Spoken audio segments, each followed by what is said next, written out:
And the fatal flaw in science-based coaching: why generic studies don't apply to you. Here's the devastating truth most of the fitness industry won't admit. Basing your protocols on research studies is like using someone else's prescription glasses.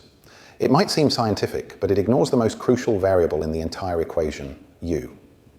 The problems with study-based programming are not minor details. They are catastrophic flaws.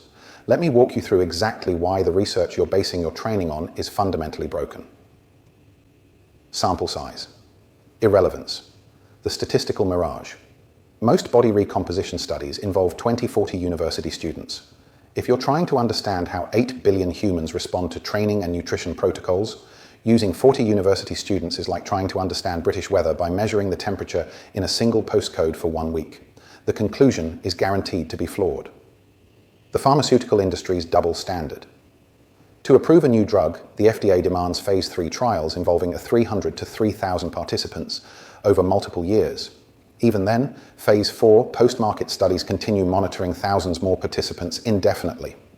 If a 40-person study were statistically meaningful, pharmaceutical companies with billions at stake would use them to slash research costs. They don't, because they understand what sports science apparently doesn't. Small samples produce statistically meaningless results. The power crisis.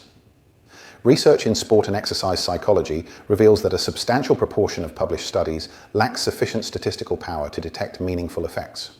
In leading sports science journals, studies consistently fail to reach adequate power thresholds, creating a literature filled with false negatives and inflated effect sizes.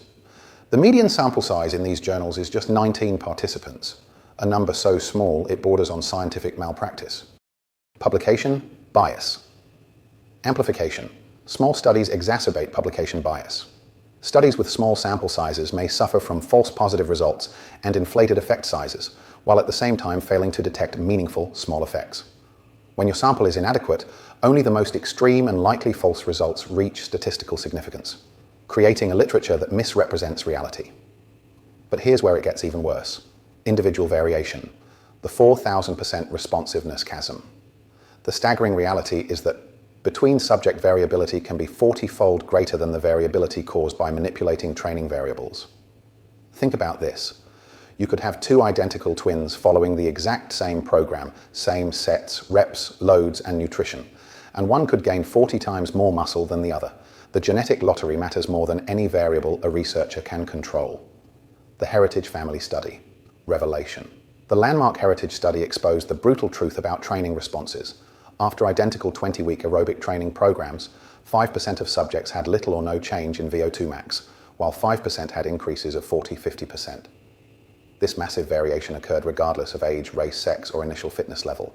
47% of this variation was explained by genetics alone, meaning your DNA predicts your training response better than your program design. The average fallacy.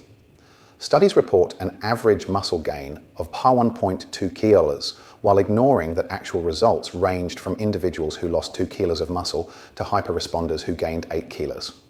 The average describes a reality that exists for no single person. 72% of the total variability in strength training responses can be explained by genetic subgrouping, yet generic programs ignore this entirely. Nutrient timing, the hidden variable. Most studies conclude protein timing doesn't matter based on group averages. But hidden in their data, 30% of subjects respond best to pre-workout timing, 40% to post-workout, and 30% show no preference. The average of no difference conceals the fact that for 70% of people, timing is critical. Your personal circadian rhythm determines when your body is primed for protein synthesis, but this varies dramatically between individuals. Metabolic responsiveness. Resting metabolism can vary up to 3-fold among individuals with equivalent body mass, age, sex, body temperature, and activity level. Your genes affecting the mTOR pathway, ACTN3 variants, and myostatin inhibition create response patterns as individual as your fingerprints. Training status. Bias, the novice fallacy. Most studies use untrained subjects, college students who gain muscle from walking upstairs. As training age increases, the body initiates anabolic resistance, making muscle-building pathways less responsive. Applying findings from novices to seasoned trainees is like using primary school teaching methods on PhD students. The beginner's advantage. Untrained individuals can gain muscle from virtually any stimulus, obscuring the true effectiveness of specific protocols. The relative importance of environment versus genetic factors on athletic success likely varies widely between sports, and this variation is even more pronounced between training levels. Adaptation, specificity. Advanced trainees require precise manipulation of variables that don't matter for beginners. The stimulus that works for month 1 fails dramatically in year 3, yet studies rarely account for this adaptation hierarchy. Now let's talk about something even more fundamental. Genetic polymorphisms, the 1/81 BPM reality. Your genetics create a metabolic fingerprint no study has accounted for. Alex's VO2 max test revealed his aerobic threshold, VT1, occurs at 181 BPM. Most textbook models assume this happens around 140-160 BPM.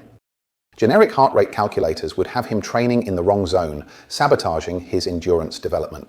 The creatine lottery. About 25% of everyone who tries creatine won't notice results and will most likely never try it again. Some research suggests up to 30% are complete non-responders. Your unique physiology, specifically variations in the SLC6A8 gene encoding creatine transporters, dictates whether this universal supplement works at all. ACTN3, the speed gene. Variations in the ACTN3 gene determine your muscle fiber composition and athletic potential, yet no study accounts for whether participants are genetically suited for the training stimulus being tested. Metabolic rate variance, the 2,000 calorie problem. Your baseline metabolic rate can differ by up to 600 calories from someone of identical size, age, and sex. 96% of the population falls within 1680 to 320 calories daily expenditure when the average is 2,000.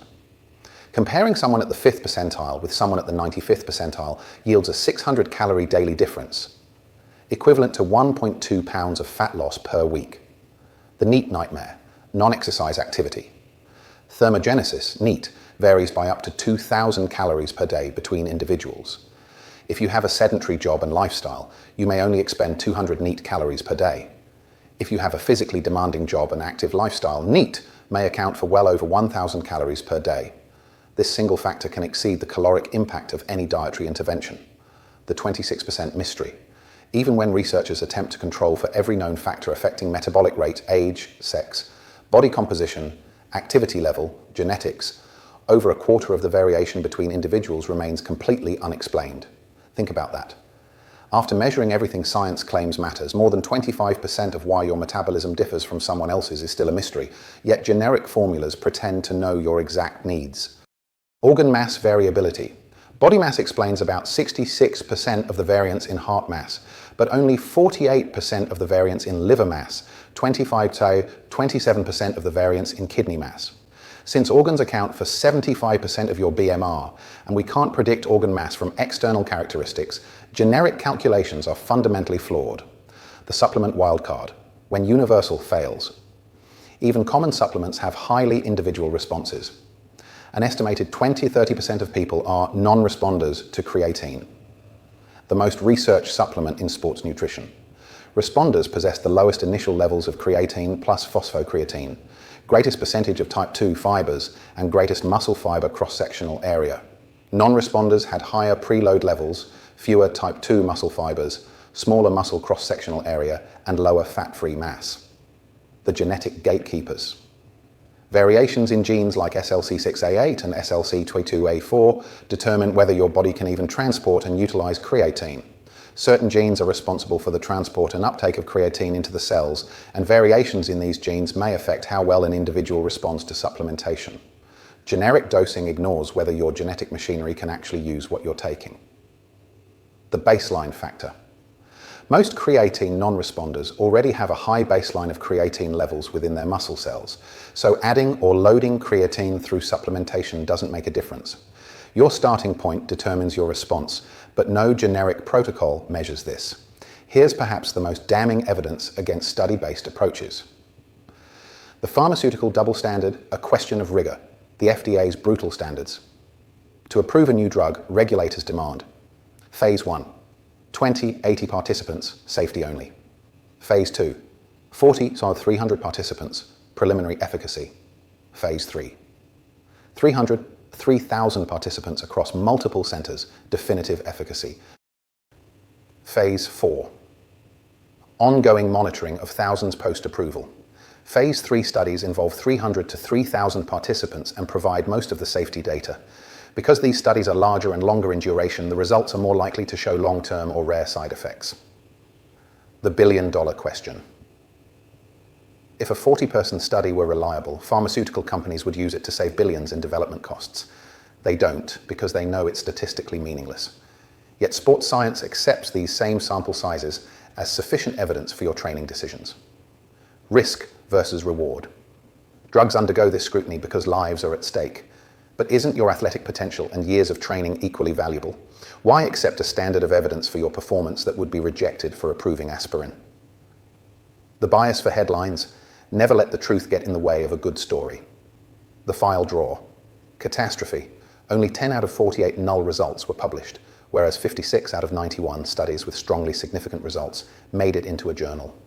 The research you see is a heavily skewed collection of outlier results, not representative evidence. The 2.5x publication advantage. Studies with positive results enjoy 2.5 times more chances of being published than those with negative results. This means for every groundbreaking study you read, there are likely multiple contradictory studies buried in researchers' file drawers. The replication crisis. Statistically positive significant findings are 27% more likely to be included in meta-analyses of efficacy than other findings. When systematic reviews, supposedly our highest level of evidence, are biased toward positive results, the entire evidence hierarchy collapses. The headline effect. Journals and media prioritize shocking findings over nuanced truth.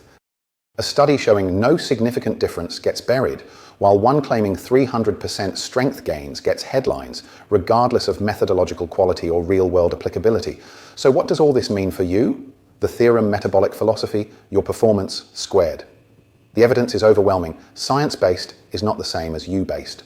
We don't guess with protocols based on studies of college students. We use the principles of science but apply them to your individual data. Research provides the questions. Only individual measurement provides the answers. Your body is unique. Your approach should be too.